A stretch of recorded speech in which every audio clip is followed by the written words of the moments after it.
ऐसी संख्या है, तो हम लोग चाहते हैं कि हो सके कि कुछ क्षत्रिय समाज के लोगों को सुधीर सिंह पसंद नहीं, तो मेरे पसंद की चिंता मत कीजिए। अगर आपको लगता है कि मैं पसंद नहीं हूं, तो आप मेरे लिए नहीं, आप अपने लिए जाइए। आपको लगता है कि हाँ मुझे वहां जाना चाहिए, तो वहां जरूर जाना चाहिए, क्योंकि हमारे पूर्वज जो थे वो कुछ बलिदान और त्याग और समर्पण उनका था, तो आज उनकी बात हम करते हैं। तो आने वाले दिनों के लिए हम लोग अपने जनरेशन के लिए क्या करेंगे, आज सोचने का समय है। और क्षत्रिय समाज शुरू से बलिदानी और त्यागी है और त्याग रहा है। मैंने एक बात कहा था, मैं एक चीज आप लोगों को पढ़ के सुनाना चाहूंगा। निश्चित है कि मैं इसको पढ़ के आप लोगों के बीच में कहना चाहूंगा। लोग कहते हैं कि ठाकुर का कुआं, ठाकुर का क्या क्या कहते हैं, लोग कहते हैं कि ठाकुर का कुआं, लेकिन ठाकुर के लोग सिर्फ अवगुण क्यों गाते हैं? कुछ चंद लोग जो अपने स्वार्थ के लिए जी रहे हैं, जो समाज को बांटना चाहते हैं, जो समाज को एकत्रित नहीं रहना देना चाहते हैं, वही ये बात को कहते हैं, जो पर्सनल कहते हैं। और पर्सनल कहने के चक्कर में नौजवान भटक जाते हैं, वो आपस में सोशल मीडिया पे लड़ने लगते हैं कि मैं ये, तो मैं फलना, तो मैं ढिमका, तो मैं ढिमका। अरे भाई, समय आ चुका है, क्या बातों को समझो। वो अपने लिए लड़ रहे हैं, आपके लिए। BCA, BBA, BLIS, BAJMC जैसे कोर्स छपरा में भी करना हुआ आसान। आपके बजट में विद्या विहार कॉलेज मौना पकड़ी छपरा। जल्दी करें आवेदन। अधिक जानकारी के लिए स्क्रीन पर दिख रहे नंबर पर संपर्क करें। नहीं लड़ रहे हैं, आपके लिए कौन लड़ रहा है, उसके लिए आप लोग लड़ो। आपको आगे बढ़ाने के लिए कौन आ रहा है? जब आप दुखित होते हो तो आपको पूछने कौन आ रहा है, आपके दुख में खड़ा होने कौन आ रहा है, ये चीज पर ध्यान देना जरूरी है। मनोज झा जी, आनंद मोहन जी को कोई कमी है?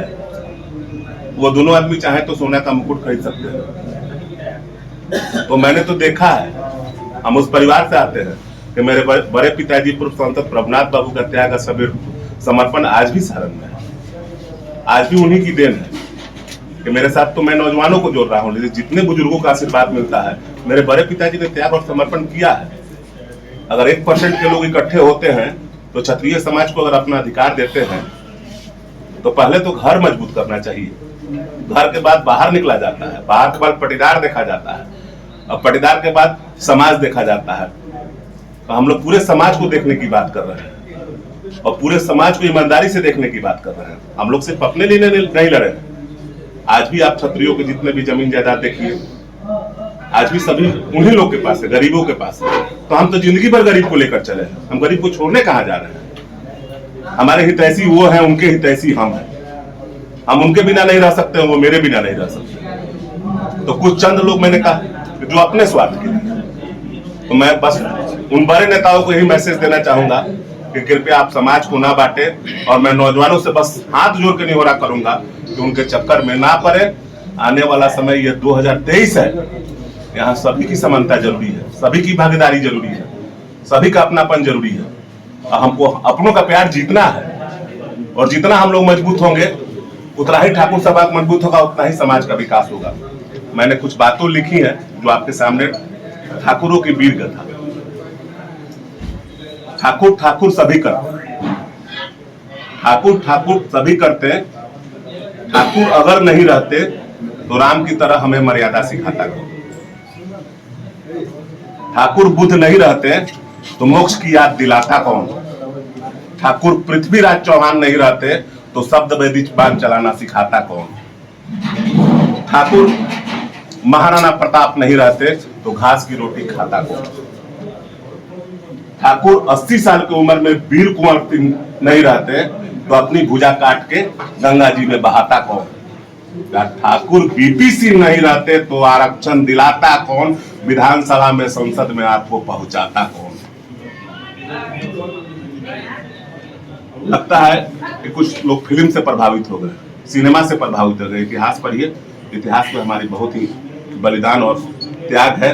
और यह त्याग ठाकुर समाज ने अपने लिए नहीं किया था, ठाकुर समाज ने आप लोगों ने किया था, पूरे हिंदुस्तान के लिए किया था। एक एक घर से 20-20 बच्चे मारे जाते थे। क्या उन अनाथ बच्चों को आपका चेहरा नहीं दिखता है? क्यों हमारी संख्या घट गई? क्यों हमारी संख्या घट गई? कोई ना कहीं रणभूमि में हम मारे गए होंगे, तब ना हमारी संख्या घट गई। तो आप लोग की संख्या बढ़ गई है, तो ठाकुर समाज आप लोग के लिए लड़ा है, तो आप लोग ठाकुर समाज का मदद नहीं कीजिएगा। निश्चित है कि आप लोग, मैं जनगणना सरकार के कलम के हिसाब से जो जनगणना हुआ है उसके बारे में भी 2 लाइन कहना चाहूंगा। उसमें हमारी संख्या जो है 50 लाख के करीब दिखाई गई है। इसका मतलब कि हम लोग जब जनगणना हुआ तो उसके बाद हम लोग का कोई बाल बच्चा ही नहीं पैदा हुआ, हम लोग ऐसे ही रह गए। ये तो सरकार की कलम से, तो मैं कहूंगा बस सरकार से मांग करूंगा जातीय जनगणना जो हुआ है किसी अच्छे एजेंसी से कराकर इसको सार्वजनिक किया जाए। यानी कि आप जनगणना को नहीं मानते? मुझे नहीं लग रहा है कि जनगणना कहीं ना कहीं जनगणना में पॉलिटिकल फॉल्ट है, जिस जनगणना को मैं विरोध करता हूँ। इस जनगणना को सार्वजनिक तौर पर बताइए 7% कुशवाहा जी लोग थे, उनको 4% कर दिया गया है, तो 3% लोग मारे गए।